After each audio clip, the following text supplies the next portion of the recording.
Esther, chapitre 1. C'était du temps d'Assuérus, de cet Assuérus qui régnait depuis l'Inde jusqu'en Éthiopie sur 127 provinces. Et le roi Assuérus était alors assis sur son trône royal à Suse, dans la capitale. La 3e année de son règne, il fit un festin à tous ses princes et à ses serviteurs. Les commandants de l'armée des Perses et des Mèdes, les grands et les chefs des provinces furent réunis en sa présence. Il montra la splendide richesse de son royaume et l'éclatante magnificence de sa grandeur pendant nombre de jours, pendant 180 jours. Lorsque ces jours furent écoulés, le roi fit pour tout le peuple qui se trouvait à Suse, la capitale, depuis le plus grand jusqu'au plus petit, un festin qui dura 7 jours, dans la cour du jardin de la maison royale. Des tentures blanches, vertes et bleues, étaient attachées par des cordons de byssus et de pourpre à des anneaux d'argent et à des colonnes de marbre. Des lits d'or et d'argent reposaient sur un pavé de porphyre, de marbre, de nacre et de pierre noire.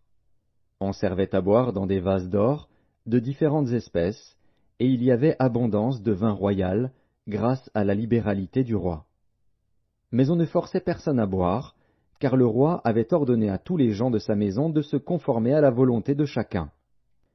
La reine Vasthi fit aussi un festin pour les femmes dans la maison royale du roi Assuérus.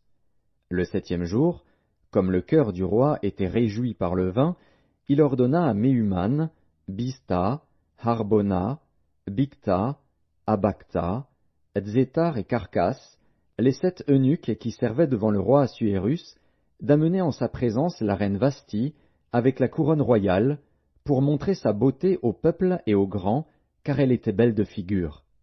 Mais la reine Vasthi refusa de venir, quand elle reçut par les eunuques l'ordre du roi. Et le roi fut très irrité, il fut enflammé de colère.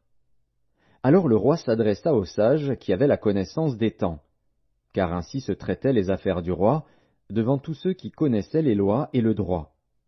Il avait auprès de lui Karshena, Shétar, Admata, Tarsis, Mérès, Marzena, Mémucan, 7 princes de Perse et de Médie, qui voyaient la face du roi et qui occupaient le premier rang dans le royaume.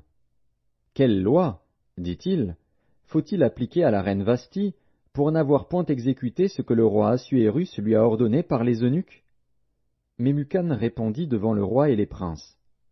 Ce n'est pas seulement à l'égard du roi que la reine Vasthi a mal agi, c'est aussi envers tous les princes et tous les peuples qui sont dans toutes les provinces du roi Assuérus. Car l'action de la reine parviendra à la connaissance de toutes les femmes, et les portera à mépriser leurs maris. Elles diront, le roi Assuérus avait ordonné qu'on amenât en sa présence la reine Vasthi, et elle n'y est pas allée. Et dès ce jour les princesses de Perse et de Médie qui auront appris l'action de la reine la rapporteront à tous les chefs du roi. De là beaucoup de mépris et de colère. Si le roi le trouve bon, qu'on publie de sa part et qu'on inscrive parmi les lois des Perses et des Mèdes, avec défense de la transgresser, une ordonnance royale d'après laquelle Vasthi ne paraîtra plus devant le roi Assuérus, et le roi donnera la dignité de reine à une autre qui soit meilleure qu'elle. L'édit du roi sera connu dans tout son royaume, quelque grand qu'il soit, et toutes les femmes rendront honneur à leur mari, depuis le plus grand jusqu'au plus petit. Cet avis fut approuvé du roi et des princes, et le roi agit d'après la parole de Mémucan. Il envoya des lettres à toutes les provinces du royaume, à chaque province selon son écriture et à chaque peuple selon sa langue. Elles portaient que tout homme devait être le maître dans sa maison, et qu'il parlerait la langue de son peuple.